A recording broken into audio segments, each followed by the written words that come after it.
bismillahirrahmanirrahiim kulanti wanaagsan daawadayaal halkan waa National TV kusoo dhawaada wararkii ugu dambeeyay ee siyaasadda Soomaaliya qodobada ugu waaweyn ee xilligan aad ku daawan doontaan waxa kamid ah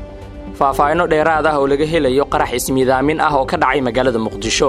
qasaaraha jira iyo warar ku saabsan ayaan idin hayaa madaxweyne Deni oo ka caqli badiyay ra'iisul wasaare Roble kadib markii uu si maskaxaysan uga qaatay hoggaanka guddiga doorashada haddaba ra'iisul wasaare Roble ma wuxuu mar kale shalay iska dhaliyay gool siyaasadeed warbixin ayaan idinkaga hayaa wararkeena kale waxa kamid ah Hirshabeelle oo dib u dhigtay kuraas ay ku adag tahay maareyntooda waxayna shaacisay 12 kursi oo lagu dooranayo magaalada Jowhar wararkaasi oo dhan ayaan faahfaahin doonaa fadlan daawade aan ka qayb qaadano dhismaha dalkeenna anagoo ka fogaanayna wax walba oo dib inoo celin kara waad ku mahadsantihiin inaad taasi nala fahantaane u diyaar garoowa faahfaahinta qodobadaasi qadar yar oo nasiina ah kadib warar noocee ah ayaa doonaysaa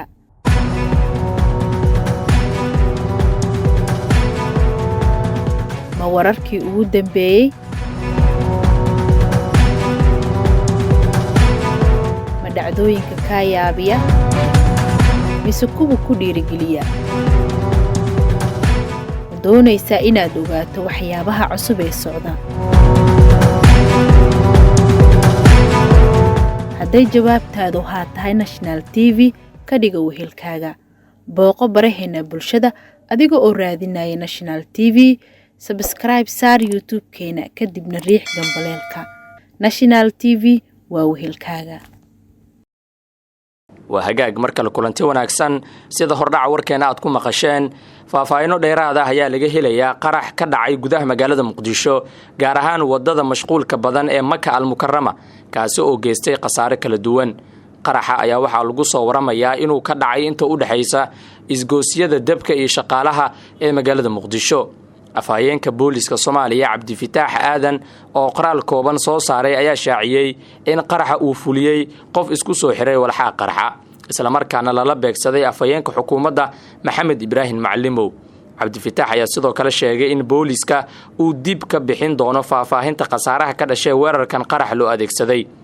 xaaladda goobta ayaa aad u kacsan waxaana gaaray ciidamo ka tirsan kuwa ammaanka oo isku geedaamay halkaasi sidoo kale waxa haatan socda gurmad loo fidinayo dadka ay waxyeelada ka soo gaartay qaraxa oo daad gureynayaan gaadiidka gurmadka degdega ah wixii ku soo kordha qaraxan ismiidaaminta ah halkan ayaad kala socon doontaan waa tahay weli baahinta wararkeena ayaan ku jirnaa ra'iisul wasaare Roble waxaa badanaa lagu sheegaa inuu yahay siyaasi nasiib u leh guulaha siyaasadeed balse marka guusha u soo gacan gasho aan xajisan karin ama sameeya qaladaad dib uga celiya doorashada hoggaanka guddiga doorashada ee dalka ee shalay uu ku soo baxay Muuse Geelle Yuusuf waxay mustaqbalka dhow kala cadeyn doontaa haddii Roble mar kale uu guul siyaasadeed gacantiisa ka bixiyay iyo haddii kale Muuse Geelle oo guddiga ka soo galay dhanka Puntland ayaa waxa uu taageero ka helay xafiiska ra'iisul wasaare Roble iyo madaxweynaha Puntland Saciid Deni Roble ayaa dagaal siyaasadeed oo xoogan u soo galay inuu gacanta ku dhigo hoggaanka guddiga kadib markii xilka laga qaaday gudoomiyihii hore Maxamed Xasan Cirro taasi oo guul hor u dhaca siisay ra'iisul wasaaraha si uu guushaasi u dhameystiro waxa uu Roble u baahnaa inuu xaqiijiyo in xilka gudoomiyaha cusub loo doorto qof isaga ku xiran hase yeeshee wuxuu ku soo dhamaaday inuu kala doorto laba musharax oo mid uu wato Deni midna ay wataan Villa Soomaaliya iyo lafta gareen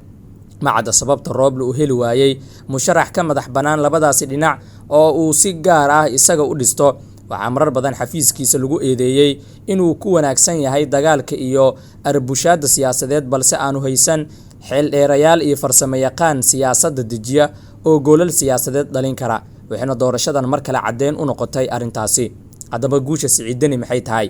Roble wuxuu doortay inuu taageero musharaxii Saciid Deni macada haddii uu jiro heshiis siyaasadeed oo dhexmaray isaga iyo Deni oo taageeradiisa aysan ahayn mid ka dhalatay laba daran mid dooro balse waxaa cad in Muuse Geelle uu warka Deni ka hormaqlayo kan Roble Saciid Deni oo ah murashax madaxweyne ma aha nin siyaasadda loo meerin karo waxaana haddii Muuse Geelle uu si buuxda ugu xiran yahay ay ka dhigan tahay in hoggaanka guddiga uu isaga u gacan galay waxaa suurtagal ah in Roble ay wax kasta uga dhignayd inuu hoggaanka guddiga doorashooyinka ka ilaaliyo madaxweyne Farmaajo sidaa darteedna uu Deni u arkay inuu karoon yahay hase yeeshee taasi soo kama dhigna in ra'iisul wasaaraha ay ka maqan tahay dhameystirka guulaha siyaasadeed in farmaajo guuldareysto waa mid, inaad adiga guulaysatana waa mid kale. Rooble ma ahan keliya inuu ka fekero guuldarada madaxweyne Farmaajo, balse waa inay xisaabta ugu jirtaa inuu isaga guulaysto. Guusha iyo maamulka Rooble ee guddiga doorashada waxay ka dhigan tahay dhexdhexaadnimada iyo cadaalad falidda dhammaan murashaxiinta kale ee dalka, maadaama uusan isaga murashax ahayn. Madaxweyne Farmaajo waa musharax, Saciid Danina waa musharax. Macno ma sameynayso in hoggaan lagala cararay madaxweynaha loo gacan geliyo Saciid Dani. Waqtiga ayaa kala sheegi doona haddii uu Rooble gacanta ku dhigay hoggaanka guddiga doorashada iyo haddii uu u gacan galay Saciid Dani.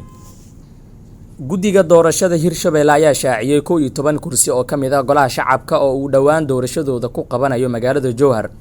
Kuraasta la shaaciyay oo kala ah Hoob 5, Hoob 24, Hoob 33, Hoob 52, Hoob 70, kursiga Hoob 88, Hoob 97, Hoob 98, Hoob 106, Hoob 115 iyo Hoob 140 ayaa dhammaantooda ah kuraasta la qorsheeyay in doorashadooda lagu qabto magaalada Jowhar. Guddiga ayaanan weli shaacin wax kuraas ah oo ka mid ah 25 kursi ee la qorsheeyay in doorashadooda lagu qabto magaalada Beledweyne, iyada oo weli aanay caddayn haddii halkaasi doorasho ay ka dhici karto. Guddiga ayaa dhinaca kale dib u dhigay shaacinta 2 kursi oo ka mid ah 13 kursi ee yaala magaalada Jowhar, kuraastaas oo ay ka taagan tahay xiisad laga cabsi qabo inay dagaal isku rogto. 2 kursi ee dib looga dhigay ayaa kala ah Hoob 141 oo uu hadda ku fadhiyo wasiirkii hore ee amniga Maxamed Abuukar Islow Ducaale iyo Hoob 146 oo uu ku fadhiyo wasiirka amniga Cabdullaahi Maxamed Nuur. Hoob 146 ayaa la rumaysan yahay inuu Cabdullaahi Maxamed Nuur uga tanaasulay madaxweynihii hore ee Soomaaliya Shariif Sheekh Axmed oo la sheegay inuu beesha kursigan siisay. Xiisada ka taagan arrintan ayaa weli xal laga gaarin, waana taasi sababta dib loogu dhigay doorashada kuraastan.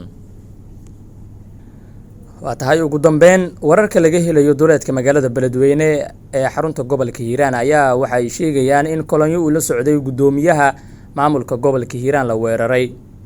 Cali Jeyti Cismaan oo ay la socdaan saraakiil ka tirsan ciidamada qaybta 27 ayaa la sheegay in xubno ka tirsan Al-Shabaab ay weerar jidgal ah ku sameeyeen xili ay marayeen halka lagu magacaabo Burfiiq iyaga oo ku wajahan degmada Farlibaax oo ka tirsan Hiiraan. dagaal u dhaxeeyay ciidamada galbinaya gudoomiyaha iyo Al-Shabaab ayaa ka dhacay deegaanka Burfiiq kaasi oo aan weli la xaqiijin khasaaraha ka dhashay.